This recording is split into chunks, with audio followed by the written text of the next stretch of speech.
여러분 안녕하세요. 이승주의 팔로우 더 머니 시작해 보겠습니다. 오래 기다리셨죠? 그쵸? 바로 그런 만큼 대표님 모셔서 시장 얘기 좀 해보겠습니다. 다인경제 이승주 대표님 모셔봅니다. 안녕하세요. 예, 안녕하십니까? 네. 뭐 봄 기온은 완연하고 따뜻하고 뭐 낮엔 덥기까지 한데 시장은 아직 뭐 더워질 기미는커녕 여전히 온도가 좀 차갑다 느껴지고요. 오늘 시장만 일단 놓고 본다면 미국 시장의 흐름이 좋게 끝났기 때문에 내심 그러면 우리가 약간 기계적으로 우리 기계 매매 얘기 많이 하는데 기계적으로 기대하는 게 있지 않습니까? 기대에 훨씬 못 미치게 거의 뭐 보합 수준으로 방향성 없이 끝났는데 이 원인은 어디에 있다고 보십니까, 대표님? 뭐 파생판 때문에 그렇죠. 뭐 파생판. 예.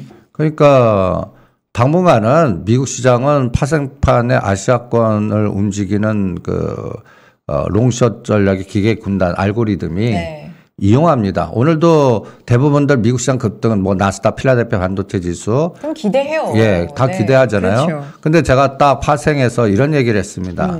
오늘 360을 돌파 못하고 시가가 고가되면 네. 오히려 우리 시장은 반대로 공격한다. 어저께 미리 땡겼다. 그리고 나서 355를 지지하는지 깨는지 봐라. 오늘 354단에서 지지해주고 다시 땡겨서 막 오후에는 좀 358까지 돌렸어요. 제가 이렇게 말하는 수치가 여러분들 갖고 있는 코스피 200의 그 인덱스 코스피 200 합산해 갖고의 값인데 이거를 갖고서 롱숏을 하는 기계군단이 갖다 얘기해서 이벤트 드라이브 전략으로 미국 시장 올라도 우리 시장은 삼성전자 때립니다. 그러니까 언제까지 그러냐 모르겠어요. 대표님이 모르시면 그러니까 분석을 안 할래요. 분석을 안 하겠다. 예. 시장을 분석을 안 하겠다. 삼성전자를 안 하겠다. 삼성전자와 연관된 거를 안 하겠습니다. 시가상이요. 그래서 오늘 제가 기아하고 현대위아를 반 때리라고 그랬어요. 매도해라. 예. 털어라. 왜냐하면 네. 그 사이에 3월 15일 기준이 굉장히 중요한 맥점 같습니다. 네. 제가 그 노상 사진을 찍거든요. 200개 종목을. 그러면서 20개는 더 철저하게 30분 단위당 사진을 찍어요. 엄청난 노가다 작업이지만 이 데이터를 주말에 딱 해서 이 스프레드로 쫙 그 영상 같이 뿌려봅니다. 네. 그러면 어느 게 오목, 어느 게 볼록 하면서 하는데 비추세 매매예요. 비추세 매매. 딱히 예. 어떤 방향이나 추세가 안 보인다. 그러니까 그리고 로직도 없어요. 그럼 이거 너무 진짜 어렵다 하지만 정말 그렇군요. 어떤 방향성도 없고 진짜 말 그대로 개별 종목 장세가 계속 지금 이어지고 있는 거죠. 예, 그러니까 인간의 머리로 생각하면 안 돼요. 기계 알고리즘으로 생각해요. 그러니까 나도 인공지능 AI다라고 생각하고. 근데 우린 인간이잖아요. 아니 그래서 저도 나는 기계야라고 훈련합니다. 그럼 돼요, 그게? 예, 됩니다. 내 돈 내산 집어넣으면 수치로 돼요, 그게. 그래서 오늘은 어떠한 그 로직을 했냐면 네. 이 그림 로직에 네, 따라서 이 작년도 11월 22일 날 코스피 200가 그 평가된 종목들의 그 수치가 딱 나올 거 아니에요. 78일 동안 빼갖고 3월 15일 날 저점입니다. 네. 그럼 3월 15일 저점 대비 오늘까지 여기 121선까지 오른 종목 샘플링 갖고 때려버린 거예요. 그게 현대위아, 만도, 기아. 네. 그러면 약간 인간으로서 해석한다 그러면 전기차, 테슬라, 자율자동차 그나마 요번 파동에서 그 엔솔 3월 15일 날 35만 원에서 45만, 제가 44, 5만 원 때리라고 그랬죠. 그 다음 타자가 이제 현대위아, 만도 이겁니다. 기아. 네. 기아도 6만 8천 원에서 오늘 8만 원. 네. 뉴스 이벤트는 뭐 유럽 쪽에서 생각보다 잘 팔렸다는데 저는 호재 나를 때 반을 때려버립니다. 이것도 기계적인 사고죠. 뉴스에 팔아라. 예. 그러면서 그걸 판 거를 3월 14, 15일 날 정확하게 고점 찍은 종목이 있어요. 건설입니다. 아하. 현대건설 52주 최고가 GS건설. 네. 오늘 의도적으로 120일 깨면서 장대 음봉을 만들어요. 완전히 롱숏이에요. 그래갖고 어떤 전략이냐. 기아, 현대위아, 만도 팔아서 GS건설, DLNC 이런 쪽으로 이동. 아니면 건자재 쪽에서 LX 하우시스나 다른 부울경 관련된 종목들이라든지 뭔가 질이 삼성전자나 시가상위 종목보다 나쁜 거에 중소형주 중에 바닥권에 있는 걸로 이동. 건설주가 3월에 좀 좋았던 게 이제 대선이 있었잖아요.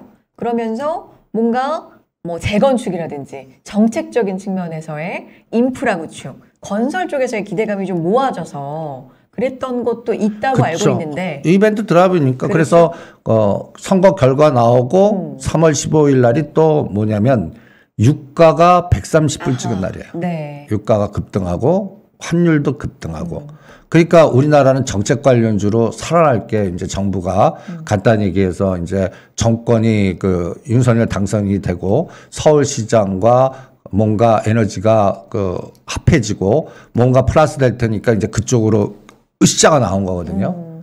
그날이 꼭지예요. 그런데 그때 그리고 나서 그때부터는 뭐가 있냐면 2차 전지라든지 네.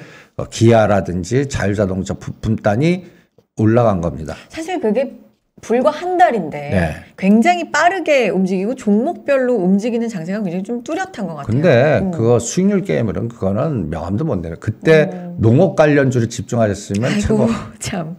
우리가 그렇죠. 여러분들 인플레이션이나 이런 것들은 지속하기 때문에 가능성이 높기 때문에 또 저는 5월 9일을 또 이 농업주는 디데이 잡습니다. 5월 9일이요? 예. 우리가 5월 9일 날 그 러시아하고 우크라이나의 전쟁 양상이 빨리 마감이 되는 조기 종결 현상이 그러니까 러시아가 뭐 돈바스를 완전히 네네. 점령한다든지 뭔가 이런 개념이 나와야 되는데 만약에 저는 이것도 시나리오를 짜봐요. 5월 9일 날 전쟁 양상이 잘 끝날 것 같지 않고 그래서 푸틴 대통령이 전면전을 선해서 러시아 국민한테 동원령을 내려버리면 그럼 이 상황이 어떻게 될까요? 이거는 정말 말 그대로 지금도 악재지만 초 특급 악재가 또 불거지는 거 아닙니까? 그렇게 그래서 되면? 지금 보면 농업에서 먹자로 가고 있어요. 그렇죠.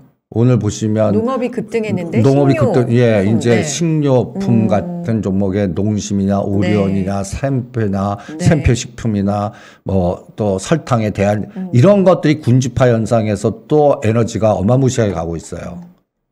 이런 현상이 간단히 해서 시장의 그 시가 상위 종목군과 이런 클러스터의 테마성 종목을 딱 보면 질이 너무 차이가 나고 그 다음에 간단히 예를 들어서 에너지도 순환이 너무 빨라요. 그렇죠. 그러니까 일반 투자자들은 샘플링을 해갖고 아직 안 오른 거를 한 3개 내지 4개 길목지기 딱 기다렸다가 나오면 순환으로 때리는 감각인 몰라도 따라가면 또 역사이클 걸리는 경우도 네. 많고 그러니까 철저하게 저는 나스닥 그리고 우리나라는 홍콩 H를 날짜를 카운팅을 해봐요.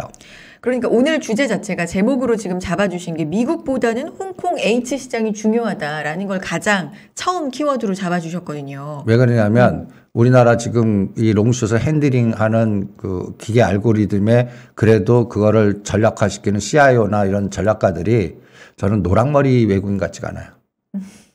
그냥 검은 머리 블랙록 출신의 검은 머리 뭐 싱가포르나 홍콩을 거점으로 하면서 아시아권을 변동성을 유도하는 그 에너지가 우리 시장을 변동을 주고 있지 뭐 유택이니 앵글로색슨권이 장기 투자하는 그런 미국 온이 투자만 하고 있는 것 같아요. 그러니까 우리나라는 미국 시장이 딱 했어요. 네. 그거를 그 아시아권의 이 알고리즘 운영하는 사람들이 그걸 어떻게 이용하냐가 일단 9시에서 상해 증시 시작할 때까지 영향권이라고 보고 있고요.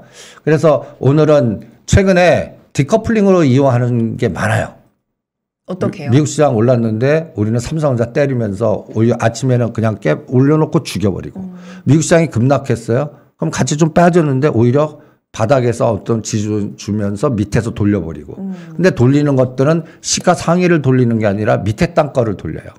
그게 이제 요번에 기아니, 현대위안이, 만돈이, 그 다음에 삼성 SDI니, LG 에너지 솔루션이 나왔다면, 이제 그거는 이제 저는 이제 숏바스켓으로 4월 28일 전후에서 바뀔 거라고 봅니다. 이제 매도 방향으로. 예. 네. 그래서, 요걸 카운팅을 하고 있습니다. 그러면, 나스닥은 저는 6월 말까지 조정으로 봅니다.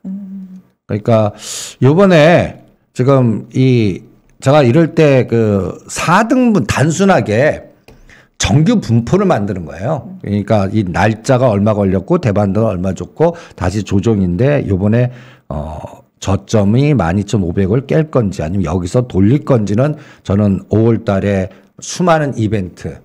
그러니까 5월 달에 금리 뭐 FOMC를 비롯해서 50bp인데 요새는 네. 75bp도 한다고 그러니까 그래야 뭐 하는지 볼래요. 예. 그리고 그다음에 저는 또 이 국제 정치학 역학 과정이 더 중요하고 홍콩을 주로 본다는 얘기는 바이든 대통령이 일본으로 옵니다.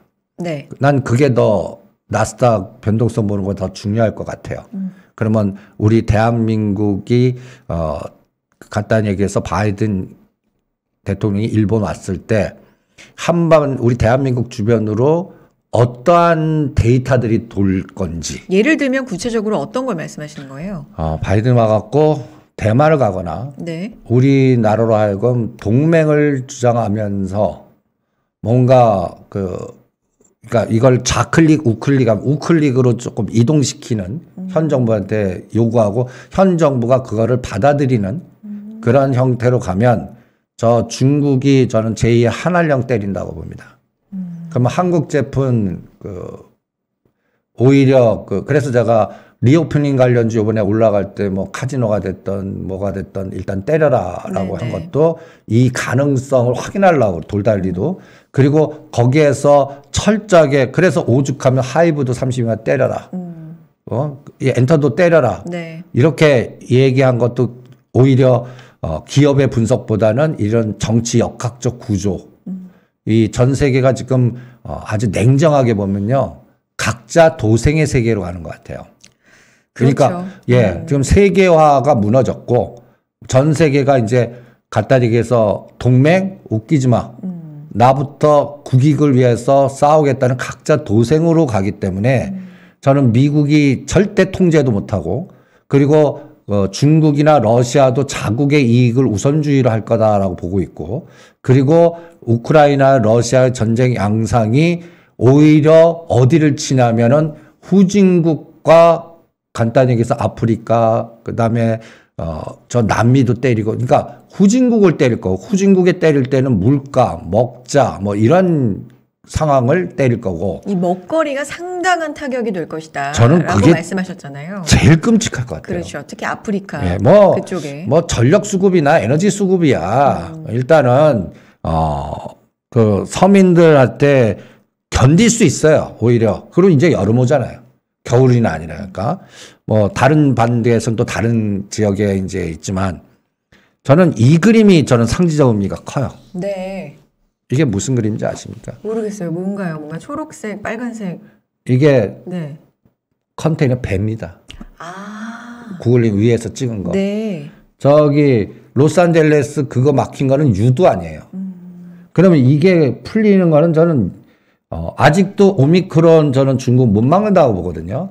근데 중국이 저렇게 강압적으로 문 닫는 스타일로 통제를 한다 보면 이것도 보이지 않게 정책 전략의 선택 아닐 수도 있어요. 그러니까 시진핑 정부가 이렇게 그냥 뭔가 한번 닫아버려요. 그러면 자국의 고통도 있지만 이게 또 역으로 보면 미국 공격하는 거하고도 마찬가지예요. 전 세계적으로 니네들 줄 잘 서. 자기네들 국민도 굉장히 고통스럽지만 통치자들 시각으로는 여기가 마이너스 간단히 내 팔 하나 주고 니네들 목숨 걷는 것 같은 전략을 선택할 수도 있단 말이에요. 나도 아픔도 있고 상처도 있겠지만 너희의 손해가 더 클 거야. 그거를 그런 전략 선택을 선택한다면 우리 대한민국도 그 여파가 안 몰래야 안 몰 수가 없어요. 네. 거기에 관련되는 수출 주도형 종목들은 우리가 체크를 해야 돼요. 그래서 수출 주도형 종목들 중에서 세계 글로벌 물류 이런 것들이 다 풀려갖고 풀려야 되는 중심 종목들은 저는 오늘 그래서 기아 팔아라, 현대유아 팔아라 이런 게 그런 전략이고 오히려 식료품이나 건설 건자재 쪽으로 가는 거는 밖은 막혀도 네. 우리가 내부 정책으로 방향성을 줄 수가 있잖아요. 네, 네. 그럼 거기서는 또 일이 일어날 수가 있으니까 그런 것들로 이동하자. 저는 이런 게 굉장히 중요할 것 같고 그리고 계속 시가 1, 2, 3을 계속 볼 겁니다. 시가 1, 2, 3. 네. 1, 2, 3이 이제 삼성전자, 엔솔, SK하이닉스가 그렇죠. 같은 방향으로 가는. 근데 이제 아까는 사실 그런 얘기 하셨잖아요. 삼성전자 분석을 거의 뭐 포기할란다 이런 느낌이나 아니면 뭔가 시그널이 있을 때까지는 다른 쪽에 집중하는 게 낫다. 왜냐하면 좀 격한 표현을 쓰셨어요. 삼성전자를 지금 사는 게 불쏘시개 아까 언뜻 비유를 하셨거든요. 그러니까 지금은 좀 아직 멀었다. 시그널이 안 왔다. 그거를 외국인 순매수 3일 연속. 예. 그냥 생각하지 않고 가격대는 좋아요. 언제든지 올릴 수도 있어요. 충분히 지금 급등시킬 수도 있는 기회가 어마무시하게 많았어요. 안 하는 거예요. 그러니까 이건 뭐냐면 주목이 앞선다는 얘기예요. 그럼 우리가 모르는 정부의 비대칭성이 뭐가 있을까라고 고민할 때는 전반적으로 이건 법률 리스크예요. 법률 리스크. 그러면 우리 이재용 부회장이 국정농단으로 법률 실형받고 가석방받 그게 끝나는 게 7월 29일이에요. 네. 근데 아직까지 더 문제가 삼성 바이오로직스와 연결된 삼성의 분식회계, 그래서 삼성물산 제일별 합병. 요새 갑자기 뚱따지 그쪽 관련된 노이즈 뉴스가 전번 시간에 보여드리는 게 많이 나오잖아요. 그렇죠. 아니 뚱따지 우리가 그래서 어쩌라고 66,000원 그거 어쩌라고. 저는 그게 하나의 징후 같아요. 어떤 징후요? 먼저 네. 보여주실 게 있습니까? 예. 먼저 제가 공격을 한다면 이날을 굉장히 중요하게 보겠습니다. 네. 엔솔을 기준으로 잡은 건데요. 엔솔. LG 에너지 솔루션입니다. 어디다 놨냐? 네. 하도 자료가 많아갖고. 그러게요. 이런 걸 보고 방대하다는 표현을 쓰는 건데, 그죠? 찾지 못할 정도예요. 엔솔 어떤 기준 말씀하시는 거예요? 뭐 저점 기준입니까? 아니면 상장? 아니요. 4월 28일 기준으로 락걸링 물량이 나오게 돼 있습니다. 이제 이거죠. 이거. 4월 28일과 요게 이제 그다음 7월 28일입니다. 아니 날짜도 요게 그 법률 끝나는 하루 전날이에요. 그리고 4월 28일이 저라면 요게 DLNC 무상 신주 상장되는 날이에요.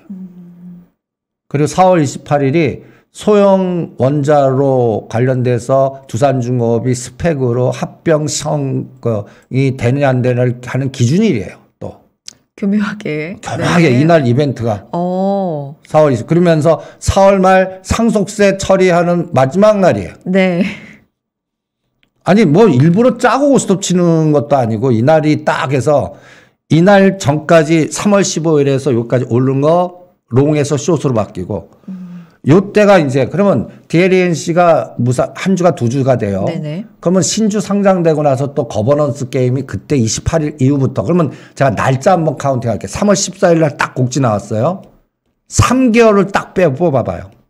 그러면 4월 14일, 5월 14일, 6월 14일. 그렇죠. 6월 14일 딱 되면 이제 누가 우리가 전번 시간에 강남구청장 누가 됐는지 이제 나왔고 지역권의 지역 뭐가 나왔겠죠. 6월 14일. 6월 14일 날 딱 요번에 3월 14일 고점을 건설 대장주들이 뚫나 보자고요. 그럼 이건 벌써 그때 오늘 반 정도 판 기아가 다시 바닥권에 와 있나 보자고요. 왔다 갔다 이렇게. 야, 그러면 그 동안 비추세 매매만 한 거예요. 그러면서 삼성전자 안 올렸다는 얘기. 그러면 삼성전자 안 올리면 뭐 움직이냐? 요새 밑에 단에 돌아가면서 요새 원익 IPS라든지 네. 52주 최저가 종목들을 돌립니다. 그리고 그 사이에 IT에 먼저 이미 더블 갔던 LG노텍이니 코리아서킷 이런 거는 올려놓고 흔들어 버려요. 수익 안 줍니다. 실제 수익은 엉뚱한 데서 나와요.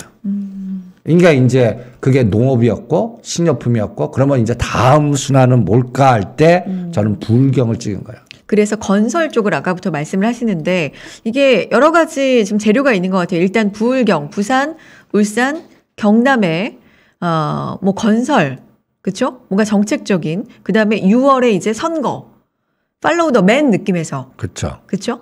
그게 제일 중요한 것 같고 그래서 또 부울경이라고 하면 네. 어떤 그 화두의 타겟이 필요한 것 같아요.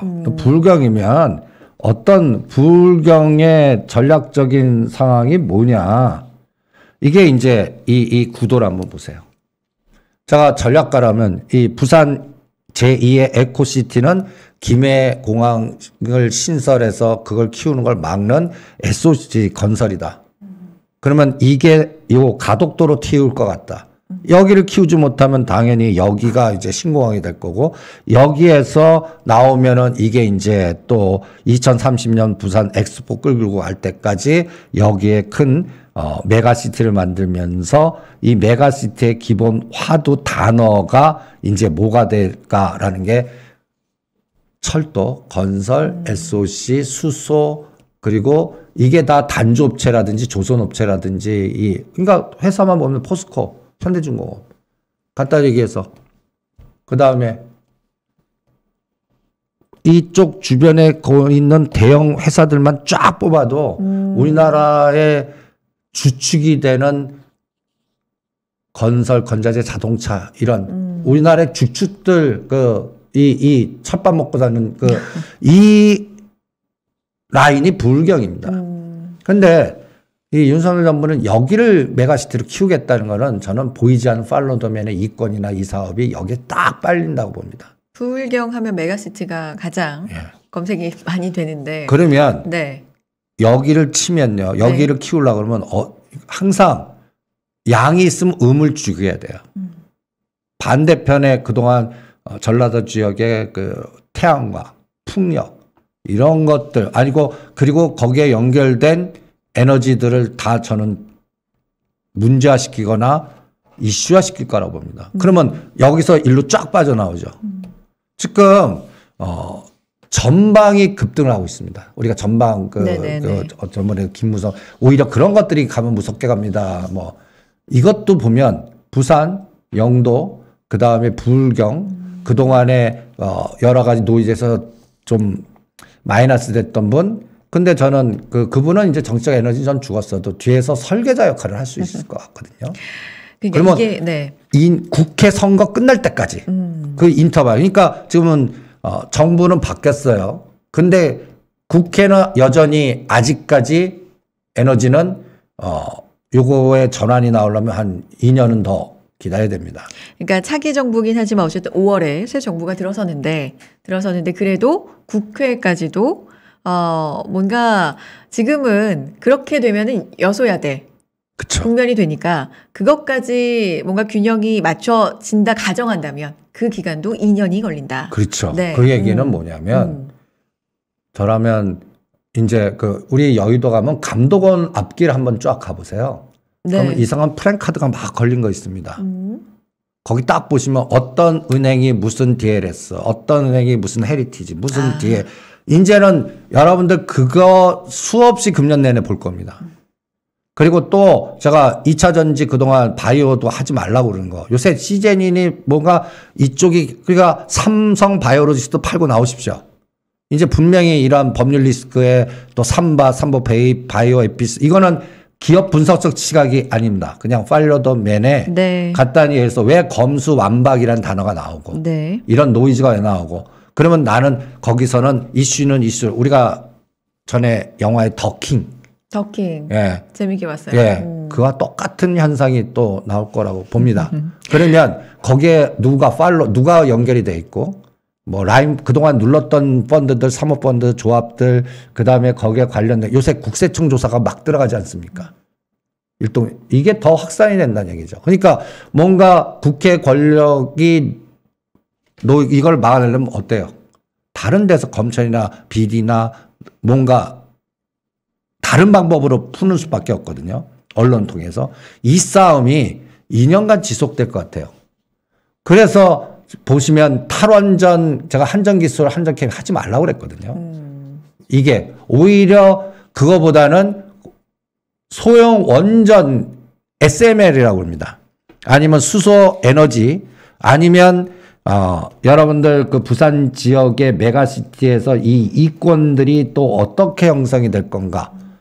여기도 분명히 뭔가 그동안의 마이너스 기업들이 전환점을 잡을 거거든요. 요번에 부산 딱 가면 여러분들 한번 여름 휴가 가면 저기 한번 갔다 와 보십시오. 롯데월드 부산 롯데월드. 거기 에너지 또 부산 쪽에 그동안 7년 동안 롯데 지주가 요새 야금야금 올라옵니다. 롯데 칠성 한번 보십시오. 얼마나 깜짝할 사이에 얼마나 올랐는지. 그러니까 그동안 전 정부에서 뭔가 뭐라 그럴까 마이너스적 에너지 받았던 기업들이 아직 현 정부. 네네. 예, 현 정부 네. 지금 알게 모르게 2월 말 3월 달부터 뭐 다른 모멘텀도 있지만 그런 종목들이 상방향으로 방향성을 주고 있습니다. 아하, 그러네요. 롯데질성, 차트가 대단하죠? 어느새, 네. 그러니까 그렇군요. 그래서 이제 저는 이 불경 에너지에 근데 이것도 물론 이제 지금 말씀해 주신 게 시청자 여러분 오해하실까봐 어떤 정치적 견해가 아니라 그래서 정치 사회적 상황이 이렇게 될 때 우리는 어쨌든 이익을 내려고 주식을 하는 거니까. 그렇죠? 팔로우 더 맨, 팔로우 더 정책 측면에서는 어떻게 좀 생각해 봐야 되는지 중심으로 지금 말씀을 해 주시는 거고요. 롯데칠성 어떤 그런 정책이라든지 그런 면에서, 이런가 볼 수도 있지만 요것도 식료품으로 넣어도 되는 거 아니에요? 그렇죠? 그런 환경이니까 또 신동 회장이 뭐 또 합병 쪼개고 막 이쪽 관련해서 조통 정리하고 막 이러지 않습니까? 거버넌스 게임 막 나오고. 그 다음에 우리나라는 그게 곧 기업의 매출단을 결정합니다. 정부가 방향, 갖다 얘기해서 원전 기술, 한전 기술이 14만 원에서 2만 원까지 왜 빠졌습니까? 그러면서 그 사이에 전략은 풍력, 태양광, 이런 쪽 했다면, 이제 태양광 쪽은 전 보조금 지급이나 이런 쪽에서 에너지는 정부에서 나가지 않을 거라고 봅니다. 예산도 줄어들 거고. 그러면 그동안에 그걸 정부의 전략을 믿고 실제 그걸 운영하면서 상가 가갖고 그 태양광 이거를 만드신 분 입장에서는 어떻게 될까요? 유지를 못 한다고요. 그렇죠. 힘들겠죠. 예. 그러면 그 마이너스 누가 커버해줘? 안 커버해 줍니다. 각자 도생을 하시는 수밖에 없지. 문제는 또 그 다음이 풍력도 그런 에너지. 그러니까 이런 것들이 정부가 정책을 바꾸면서 플러스 되는 쪽과 마이너스 되는 쪽이 달라질 거. 그러면 돈의 수급이 어디로 가요? 정부가 방향수 주는 쪽으로 간다고요? 네. 그러면 정부가 발주하거나 할 때는 그거를 하면 그게 매출이 늘어나니까 그 기업의 성장성이 결정이 된다고요.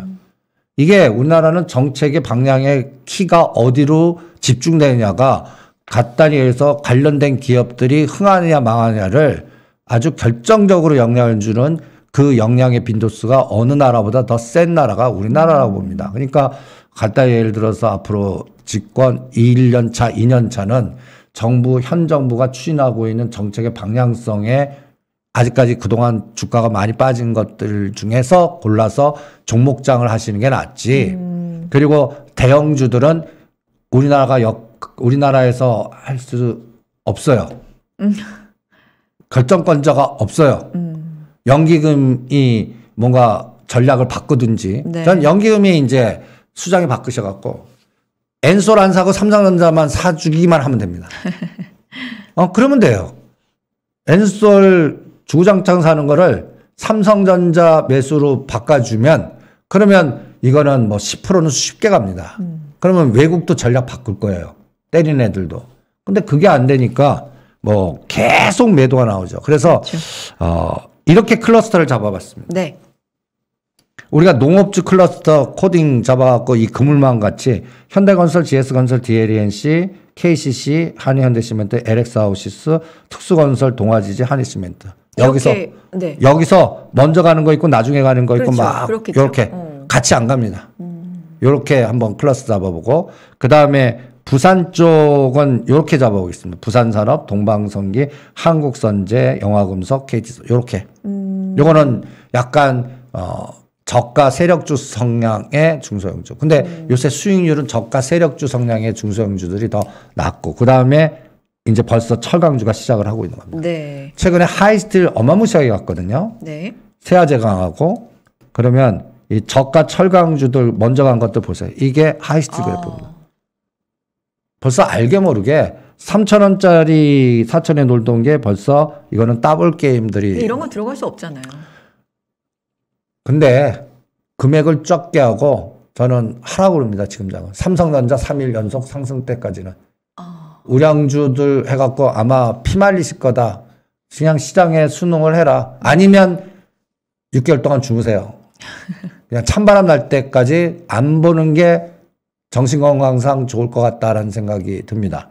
그래서 중소형주단에 이런 종목들 뭐 지금 막 움직이는 종목들이 그 M&A 관련된 종목뿐만 아니라 요새 이런 종목들 보세요. SK케미칼 그다음에 KG케미칼 전방 이 그래프들 보세요. 그래프들 이 세아제가 그대로 급등 들어 올립니다. 하이스틸 그 저가 철강주들 오늘 금강철강이 상한가 치고 약간 질이 나쁜 그렇죠. 그러니까 우량한 것보다 네. 가볍고 질이 나쁜 것 중심으로 움직여요. 그러니까 시장이 그래서 문제인 것 같아요. 시장 전반적으로 어쨌든 계속 말씀드립니다만 건강하지는 못한 시장은 분명한 것 같아요. 그래서 더 어렵기도 하고요. 사실 그래요. 뭐 굳이 도덕적으로 가는 게 주식시장은 아니지만 좋은 우량주가 가야 맞는 시장 아닙니까? 대표님? 맞죠. 근데 그게 우리나라 1등인 삼성전자가 안 보이는데 전략을 세울 수가 있어야지. 그러니까 제가 솔직히 그 4월 달은 기대를 했어요. 7일. 삼성전자 서프라이 실적 나와서 4월 7일. 야, 이 정도면 사줘야 되지 않겠냐. 그날도 때리는 거 보고 그래서 제가 마음을 바꿨습니다. 아직은 좀 멀었구나. 그러니까 라는 생각이고 어쨌든 외국인 매수 계속 강조해주고 계시고 3일 요거 그래서 연속. 5월 네. 12일과 6월 9일까지 후퇴입니다. 그나마 매수 차익 거래라도 들어오는지 보려는 거예요. 3일 연속 매수 들어온 거는 네이키드 매수로는 생각지도 않아요. 합성 매수로 그냥 삼성전자 매수 6월물 매도든지 9월물 매도 해갖고 합성으로만 해도 들어와라. 그렇게라도 해서라도 그래도 네. 그러면 지금보단 나을 거다. 그래서 요 날을 4월 28일을 디데이 잡고 그 다음은 7월 28일 디데이 잡으면서 요 파동의 에너지를 계속 들여다 볼 겁니다. 네. 그리고 그때까지는 그냥 이상한 종목들 중심의 순환 상승만 나올 거다. 이렇게 진단을 하겠습니다. 이상한 종목이라기보다 뭐 어쨌든 개별 종목 장세가 이어지는 건 정말 맞고요. 그 개별 종목을 잘 잡으면 이렇게 차트 보신 것처럼 급등을 하니까 사실 수익을 나름대로 내실 수 있지만 이걸 역방향으로 잡는다면 이제 그게 말 그대로 큰일 나는 겁니다. 아니 그래서 로직을 만들면 돼요. 120일 기준으로 이미 바닥에서 더블 나거나 120일 기준 50% 이상 급등한 건 내 거 아니야. 그러면 역별에 있거나 121선 근처에 있는 것들 그런 것들 중에 이미 노출된 테마보다 노출되지 않은 정책 관련주 해놓고 두세 개 딱 선정해서 기다리는 거예요. 그럼 그 순환이 올 때까지 당근질 하시면 반드시 옵니다. 그게 지금 종목 같은 장에는. 그런 전략으로 대응하고 언제까지 이 파란 게 이게 이제 삼성전자 이게 계속입니다. 이거 파란 색깔 보세요. 그러니까요. 제가 언젠가 말씀드리지 않았습니까? 거의 2달, 3달 동안에 2월 17일 외국인 부터요. 매수, 네, 외국인 매수 들어온 게 단 한 4일 정도였다고 제가 기억하는데 세상에요. 정말. 사실 갖고 계신 분들은 올해 안에 7만 원 안착이라도 하나? 7만 원 넘는 어떤 그런 안착의 느낌이라도 보나? 이런 부분 많이들 지금 마음고생하고 계십니다. 실제로. 그러니까 여러분들 중에 이제 그 뭐 장이 많이 빠졌다 해갖고 삼성 하지 마시고요. 그냥 있는 거는 좀 찬바람 나오면 괜찮을 겁니다. 그러면 뭘 하느냐? 아주 좋은 종목이 미국에 하나 나왔습니다. 아, 그래요? 예. 그래요? 제가 그 테슬라 700불 같은 느낌이 딱 드는 게 나왔습니다. 뭔가요? 테슬라 700에서 750불 사갖고 50% 게임 나오지 않았습니까? 뭐예요? 넷플릭스입니다. 이슈가 있죠. 이 11년 만인가요? 가입자 수가 줄었다고 어닝 쇼크 얘기가 이제 나오는데 더 이상 뭐 성장주가 아니다. 이 가치주다. 뭐 이런 얘기도 있고요. 전문가들이나 분석가들이 그렇게 떠들 때 사는 겁니다. 그러니까. 예. 왜? 이럴 때 하지 말았어야죠. 이럴 때 작년에 제가 11월 달에 700불 갔을 때 메타버스 이때 게임 난리 쳤을 그렇죠. 때 넷플릭스 또 오징어 게임 뭐 해갖고 그냥 시장이 흥분할 때 하지 말았어야죠. 제가 하지 말라고 그러잖아요. 그러니까 미국 종목의 주가에 네. 우리나라가 굉장히 큰 호재, 역할을 한다는 그렇죠. 것도 사실 그때 뭐랄까요? 조금 자랑스럽기도 했고 뭔가 그런 적이 있었어요. 근데 그러니까 투자 역사를 보면 차트가 그때 이렇게 이게 눈에 이렇게 콩값을 씌우게 만들어야 꼭 그래갖고 무슨 관련된 컨텐츠 관련주도 게임 관련주 위메이드 이런 것들을 얼마나 고가의 우리 투자자들을 사게 만들었습니까? 근데 지금 정확하게 3분의 1 토막됩니다. 근데 이게 뭐 가입자 수 줄고 이런 뭐 여러 가지 분석이 있습니다만 사실 OTT 경쟁이 워낙 심화되다 보니까 이제 이렇게 환경이 좀 될 수밖에 없는 상황이 아닌가 뭐 이런 생각도 들고요. 어떻게 보세요? 근데 그러니까 지금 250불이죠. 시간 외에 이렇게 20% 급락해서 그러니까요. 250불. 그리고 가장 주 원인이 러시아 우크라이나에서 70만 러시아 그 구독자가 싹 빠진 거 아닙니까? 그럼 단순하게 이거 사놓고 6개월 자자고요. 그러면 이제 그때 6개월까지도 전쟁이 길어질까? 저는 6개월 정도 지나면 끝난다고 봅니다. 그럼 빠르면 10월, 12월에 딱 여면 못 가도 한 500에서 또 잘하면 또 700, 그때 또 흥분하지 말자고요. 러시아 고객이 다시 들어왔다. 뭐 또 그때 뭐 다시 그리고 또 그때 묘하게 또 무슨 뭐가 또 그 오징어 게임 같은 게 히트 쳐갖고 뭐 또 우리 뭐 그거야 모르죠. 그죠? 예. 그때 분위기 그때 하지 말자고. 그냥 700불짜리가 200불 됐어요. 그러면 삼성전자 수익률보다 배가 날 겁니다. 그러면 이거 합니다. 이거. 넷플릭스. 삼성전자 들어가는 이 SK하이닉스는 우리가 넷플릭스 삽니다. 테슬라 말씀해 주셔서. 테슬라는 지금 현재로는 저는 23일 날이 실적이거든요. 네. 테슬라는 길게 하면 계속 저는 한 종목만 하는 감각으로 계속 애플보다는 테슬라의 계속 그렇게 강조해 주셨고 예. 실제로도 말씀해 주시고 올라서 사실 이제 덜자라고 하시고도 사실 조금 더 갔어요. 예. 근데 지금은 지금 보면 980과 1050에서 갇혀 있는데 저는 이게 한 2, 3개월 갈 것 같아요. 이렇게 급등하고 나서는요. 지그재그가 이렇게 뭔가 지그재그 지금 노이즈가 많잖아요. 이걸 갖고 뭐 또 트윗 인수한다는 둥 뭐 여러 가지 이런 이 노이즈가 어느 정도 가시려고 그러면요. 저는 엉뚱한 얘기 같지만 비트코인한테 물어볼래요.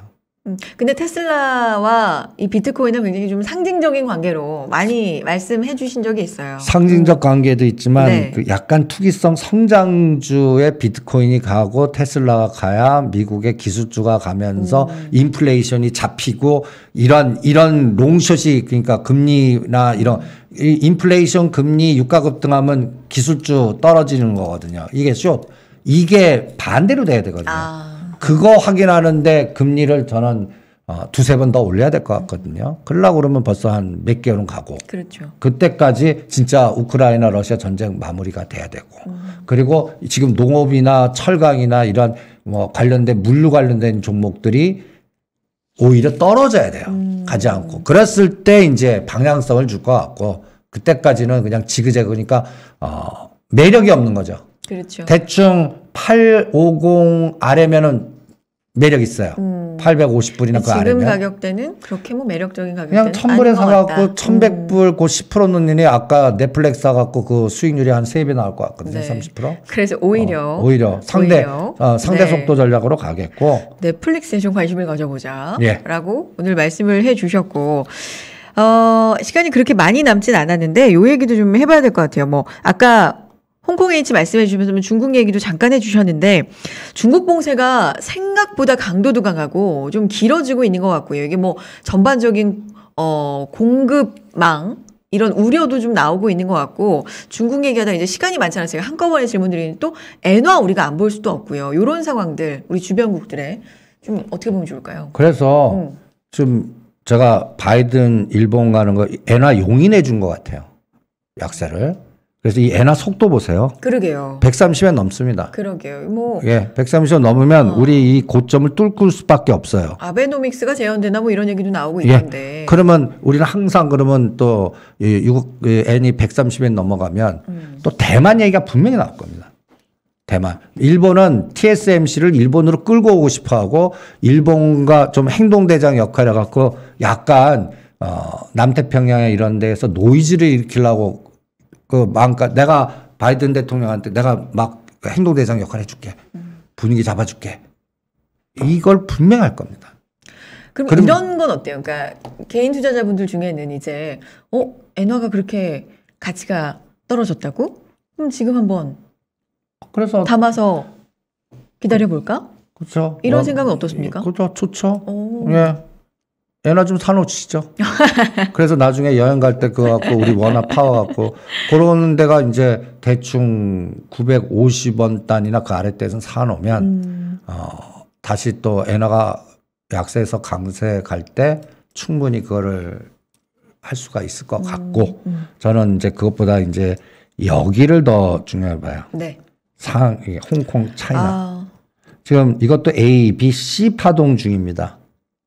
오늘도 미국 시장을 디커버리는 게 아침 미국 홍콩이 막 빠졌어요. 네. 그다음에 10시 반부터 플러스로 돌렸어요. 그런데 결국은 다시 마이너스로 죽여버려요. 이런 현상이 왜 나올까라는 거는 이제 중국의 정책 당국이라든지 그 봉쇄라든지 또 여러 가지의 내부적인 문제들이 있는데 저는 홍콩 쪽을 숏으로 거는 알고리즘도 세다고 봅니다. 그럴 때 홍콩을 숏을 걸면 우리 대한민국 삼성전자 숏 거는 거예요. 그러니까요. 이게 작년이었나요? 홍콩 굉장히 타격을 많이 입었던 날, 뭐 우리 시장도 그쵸? 근데 요번에는 여기 이거를 진짜 깨면 안 됩니다. 어느 선인가요? 여기도 3월 15일 6천선입니다. 3월 15일. 그러니까 3월 15일이 맥점이에요. 모든 네. 파생에. 그럴 때 6천을 깨고 내려면 전번에 공부했던 ELS 락인 걸리는 물량이 규모에 따라서 2조 나오냐 5조 나오냐 이런 게 또 그러면 우리나라를 변동해서 양털 깎게 하는 만약에 세력들이 있다면 여기를 공격해 버립니다. 그러니까 이거 막아내야 돼요. 막아내는 에너지를 6월 말까지 보자고요. 아직도 2달 동안. 2달 정도 되면 이제 금리 인상 결과도 나올 거고 우크라이나 전쟁 상태도 나올 거고 그다음에 뭔가 국제적인 불확실성이 지금보다는 조금 거쳐갖고 금리 인상한 후에 뭔가 3년짜리 국고채, 10년짜리 미국채 그다음에 또 엔화에 갔다 오는 속도, 원달러 속도 이런 거 다 볼 수가 있을 것 같거든요. 그리고 실적이 다 지나갑니다. 네. 예, 이제 4월 28일을 또 왜 중요하게 보냐면 우리나라 코스피 200 굵직한 것들이 20일 오늘 금요일부터 현대건설, 현대차원, 현대모비스부터 시작해서 이달 말로 끝나고 5월 달이 이제 문제가 되는 코스닥으로 가요. 근데 5월 10일이 진짜 현 정부가 출범하는. 그래서 차기 정부. 네, 출범하면서 네. 제가 아까 걱정되는 간단히 얘기해서 국세청 조사나 바이오 이 과거에 있던 이런 뭔가 밑에서 잠잠했던 것들이 심지어는 라임, 디스커버리, 은행에 그리고 제가 가장 걱정하는 게 채권이 지금 불안하잖아요. 네, 그렇죠. 채권 보유가 많은 증권사, 은행주 피하십시오. 그리고 대체 투자 문제가 또 나오나 볼 겁니다. 3년 전, 4년 전에 해외 투자해갖고 부동산 대체 투자한 기업, 그 대부분들 펀드나 금융이거든요. 또 그중에서 자산 유동화한 거. 그 담보를 해갖고 또 자산 유동화까지 하면 이거는 또 이게 문제가 더 확산이 되거든요. 그러니까 그런 것들을 다 뭔가 체크하다 보면 이거 제거 하다 보면 중소형단의 정부 정책에서 연결된 농업, 철강, 건설, 시멘트, 그 다음에 불경에 관련된 뭔가 그러니까 우리가 정부가 자체적으로 할 수 있는 발주 줄 수 있는 이런 쪽 섹터밖에 안 남아요. 그리고 해외 영향받는 그런 것들은 삼성전자, 엔솔, SK, 하이닉스 하나 더 찝는다면은 네이버, 카카오, 기아, 현대, 모비스 이런 걸 같이 샘플링해서 10개만 봐도 이쪽은 계속 방향성 안 주는 그냥 롱숏만 나오고 종목은 계속 순환되면서 이것도 연속성 아닐 겁니다. 그러니까 그런 장만 된다면 3개월장이 어떻게 되겠습니까? 지수는 그냥 갇힌 거거든요. 2600과 2800 사이에서 왔다 갔다 하면서 그냥 게릴라성 종목장이 계속되는 그런 흐름이 지속되지 않을까. 그렇게 예상을 하시는군요. 예. 자, 이제 남은 시간 동안에는 그래서 일주일 동안 우리는 어떻게 대비를 해봐야 되는지 좀 지금까지 말씀해 주신 걸 정리를 해 주셨으면 좋겠어요. 지난 시간에 생각을 해보면 우리가 금리 인상 될 건지 안 될 건지 우리나라 국내.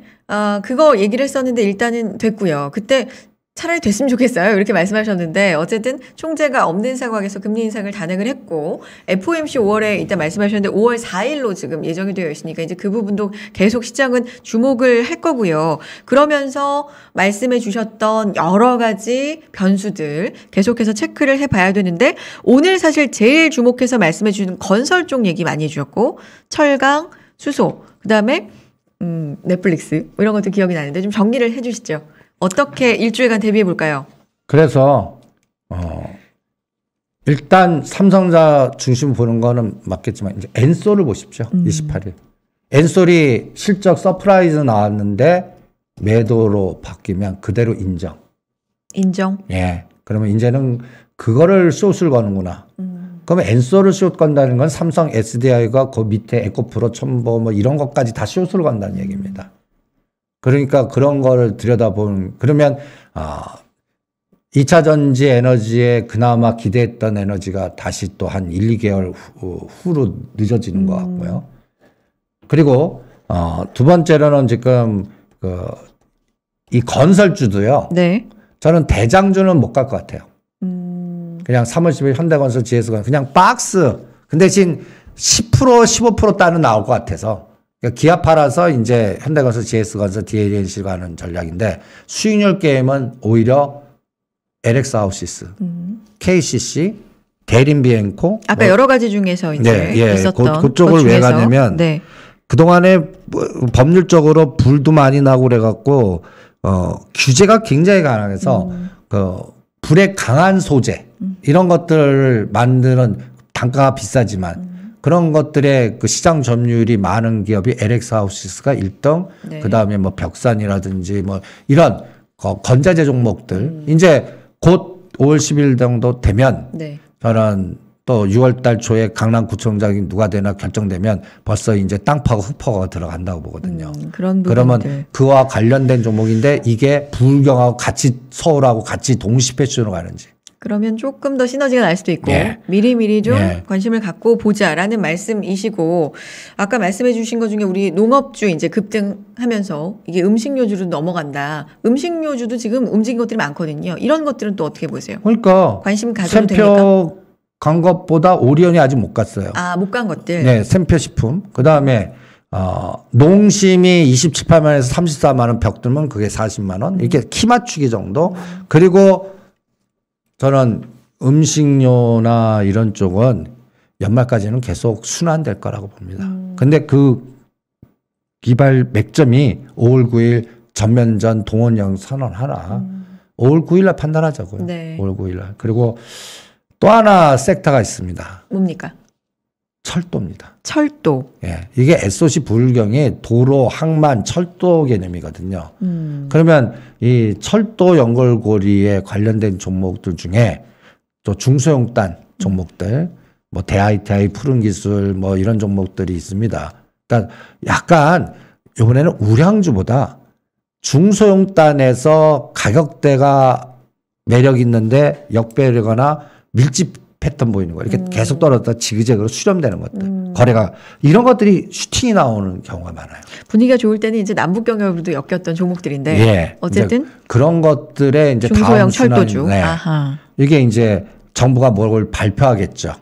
거기서 어디부터 연결시키겠다, 뭘 하겠다, 어디를 뚫겠다, 뭐 이런 것들이 많이 나올 겁니다.